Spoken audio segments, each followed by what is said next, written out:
Entrevista a la doctora Julieta Fierro, divulgadora de la ciencia. ¿Quién es Julieta Fierro? Bueno, yo soy una señora mexicana que tuvo muchas oportunidades en la vida, por fortuna, una educación muy cuidada, ser necia, porque es una de mis características. Me tocó un movimiento social muy importante, el del 68, y yo participé en él, no desde el punto de vista político, porque yo no entendía nada, más bien era el ambiente, para obtener mi libertad, para poder estudiar y trabajar fuera de mi casa.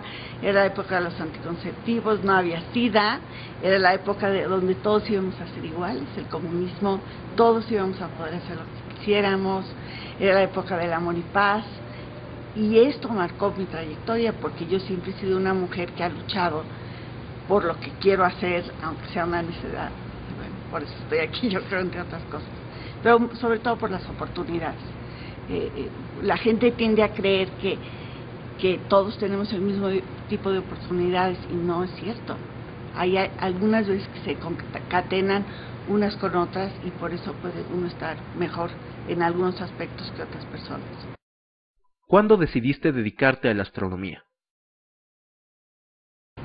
Yo pensé siempre que iba a ser, bueno, además de decir que era mamá de 12 hijos, que iba a ser matemática, porque yo iba a un colegio francés, siempre saqué 0 en francés, o sea, a los 11 años que estuve ahí 0, pero sacaba buenas calificaciones en matemáticas.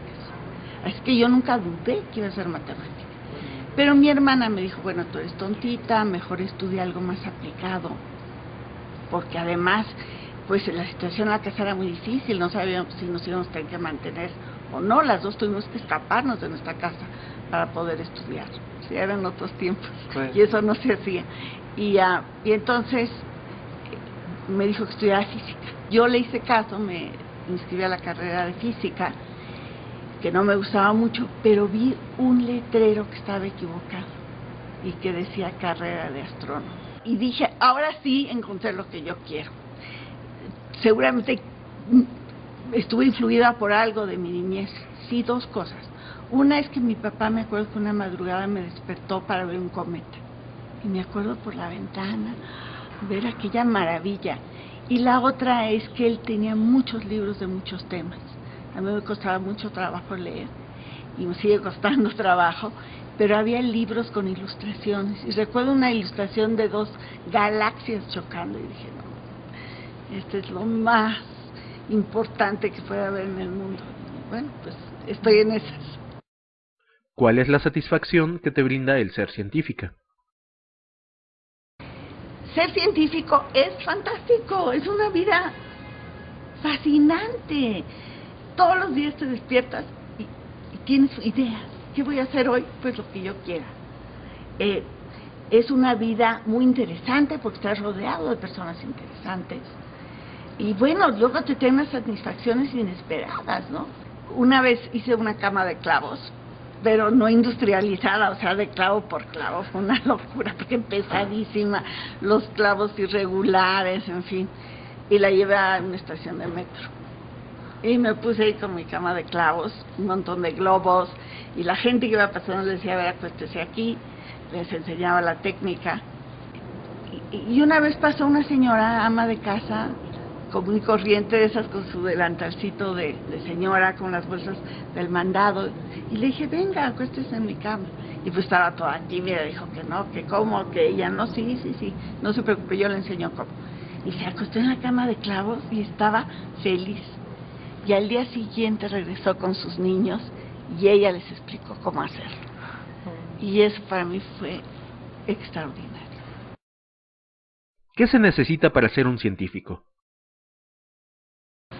Tener curiosidad y liberarse un poco de los prejuicios.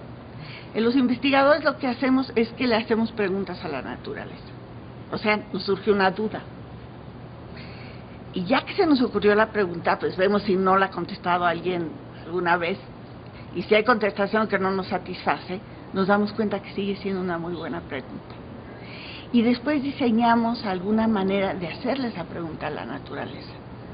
En el caso de la astrofísica, pues es diseñar telescopios, satélites, instrumentos para que la luz o cualquier tipo de radiación de los astros llegue hasta nosotros, podamos analizar cómo es y de ahí obtener la respuesta a nuestra pregunta.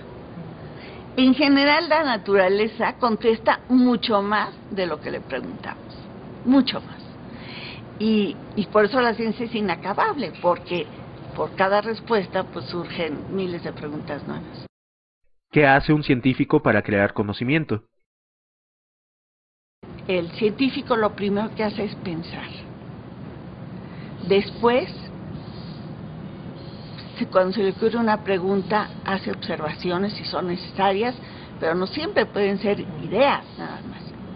Después llega a ciertas conclusiones, después las tiene que escribir y mandar a la consideración de árbitros internacionales. Esa es una fortaleza de la ciencia, es decir, no se vale publicar cualquier locura, ¿no?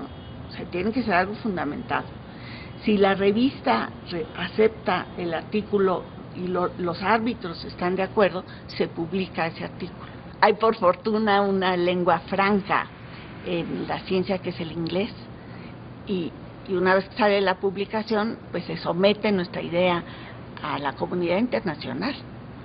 Y si es una buena idea, pues la gente la retoma, se refiere a uno, lo invitan a uno de los congresos a hacer el el presentador estrella, y en la cena te toca con los muy acá.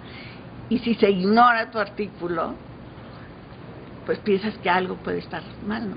Así es que los procesos son pensar, observar, volver a pensar, escribir la idea, someterla a un arbitraje internacional. ¿Cómo se vinculan la ciencia y la tecnología a lo largo de la historia? Pues vamos a suponer que como ahora está de moda, es todo natural, todo ecológico, todo puro.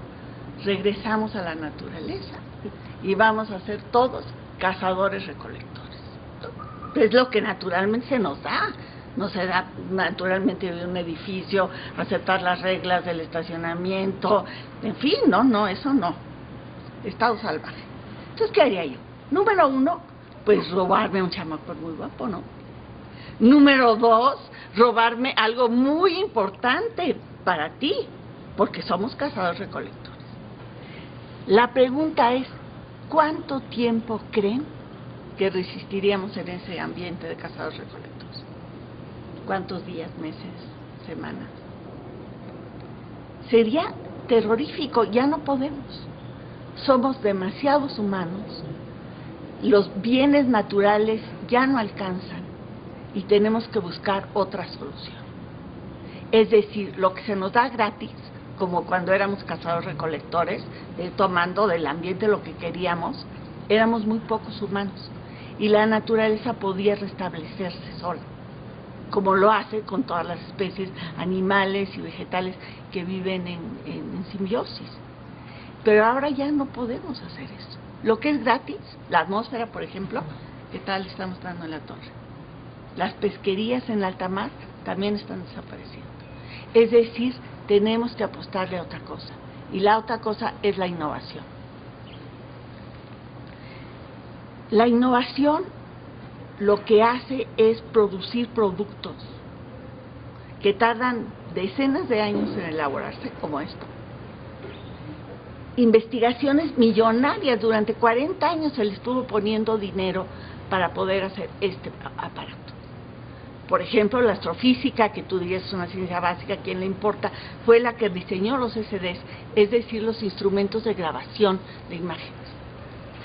Los microchips los diseñaron las personas especialistas en materiales y energía, en fin, hay una serie de investigaciones básicas gracias a las cuales nosotros podemos tener un bien que pagamos entre todos, pero los celulares realmente ya son muy baratos, muy poca materia prima, y al pagarlos entre todos podemos tener un aparato relativamente barato.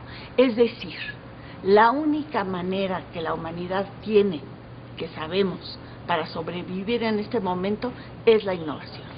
Es decir, no quitarle a la naturaleza más de lo que estamos dándole. Tenemos que hacer innovación. ¿Y sobre qué está basada la innovación? Sobre la ciencia básica. O sea que tener astrónomos en un país como este no está de más, al contrario. Lo que descubramos ahora va a servir para hacer los bienes para toda la comunidad. ¿Qué opinas del modelo de educación ESAT?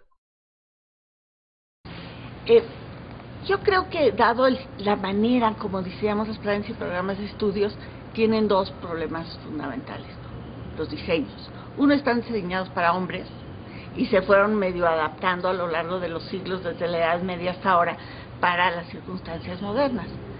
Pero no hemos hecho una revisión a fondo, por ejemplo, que sea incluyente para las mujeres. Nosotras a los 18 años lo que queremos es tener bebés, y a mi edad ya podemos entrar otra vez de lleno a la fuerza productiva. O sea, no somos desechables tan rápidamente como se piensa.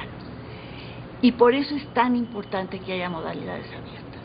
Además, una vez que acabamos la escuela, o sea, para mí sería muy difícil regresar a la escuela. Pero yo necesito saber cosas nuevas, muchas. Y si hay modalidades abiertas es espléndido, porque puedo dedicarle el tiempo que yo quiera, cuando quiera, a aprender. Es decir, la educación de masas para los adultos mexicanos es importantísima, porque es más fácil aprender cuando quieres aprender. Si estás en la secundaria y te enseñan los ríos de China, pues se te olvidan, porque tú lo que quieres es saber cómo ligarte a la chava de junto. Si te enseñaran psicología, teatro, a saber pedir lo que quieres, a la chava saber decir no, por ejemplo, son habilidades que sí querrías hacer las tuyas. Y la ventaja de la modalidad abierta es que es para todos cuando necesitemos lo que queremos, cuando lo queremos.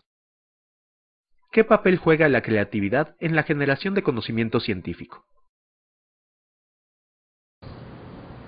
Yo creo que cada investigador encuentra la manera de hacer las cosas. Crear es unir cosas que están en el ambiente de una manera que a nadie se le había ocurrido antes, por ejemplo. Así es que un pintor pues pone formas y colores de otra manera, un poeta pone palabras de otra manera. Por ejemplo, un niñito de preescolar, pues la maestra llevó así una charolita de escarabajos y los niñitos estaban viéndolos y una maestra volteó uno porque se había muerto. Lo puso así con las patitas. Y le preguntó a un niño, ¿esto qué es? Y el niño se quedó pensando y dijo, pues es una escala arriba. ¿Qué pasa en la mente del creador? Para analizarlo estudiaron el comportamiento de un jazzista. Porque los jazzistas empiezan a tocar música, pero después entran en un periodo de improvisación. Y ese sí sabe más o menos cuándo va a ocurrir. A los científicos, quién sabe cuándo se nos ocurre la idea. Hay de muchas maneras, hay personas que sueñan, otras en la regadera. A mí se me ocurre cuando estoy con un señor guapo, por ejemplo. La cosa es que metieron al jazzista en un escáner muchos días, que se habituara a tocar el teclado acostado, al ruido del escáner, a la postura incómoda. Y ya cuando empezaron a hacer los experimentos lo dejaron tocar 1 hora. Y cuando empezaban a improvisar, empezaban a hacer los estudios. ¿Qué pasó? Toda la parte frontal del cerebro de la represión se apagó.